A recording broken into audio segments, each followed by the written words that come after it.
டேஸ்டியான கிறிஸ்பியான உளுந்து முறுக்கு. இந்த வீடியோ உங்களுக்கு பிடிச்சிருந்தா சப்ஸ்கிரைப் பண்ணிக்கோங்க, லைக் பண்ணிக்கோங்க.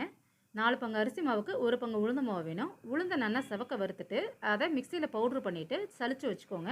4 பங்கு அரிசி மாவுக்கு 1 பங்கு உளுந்த மாவு, அதில் தேவையான அளவு வெண்ணெய், அதே மாதிரி கொஞ்சமாக கருப்பு எள்ளு, உப்பு, பெருங்காயம் இதெல்லாம் போட்டுட்டு இதை நல்லா பிசைஞ்சு விடணும். அதுக்கப்புறம் இதுக்கு தேவையான அளவு தண்ணியை கொஞ்சம் கொஞ்சமாக சேர்த்து முறுக்கு மாவு பதத்துக்கு இதை பிசைஞ்சுக்கோங்க.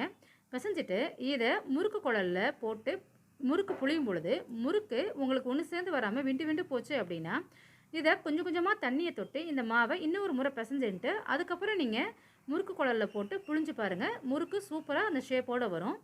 நல்லா சூடாக இருக்கிற எண்ணெயில் இந்த முறுக்கை போட்டு இதை 2 பக்கமும் நல்லா வேக விட்டு எடுக்கணும். இந்த சலசலப்பு ஓசை அடங்குற வரைக்கும் இதை வேக விடணும். அதுக்கப்புறம் இந்த முறுக்கை எடுத்திங்கன்னா என்னோடய ஸ்டைலில் டேஸ்டியான முறுக்கு ரெடி. நீங்களும் ட்ரை பண்ணி பாருங்கள். ட்ரை பண்ணி பார்த்துட்டு எப்படி இருந்ததுன்னு சொல்லுங்கள்.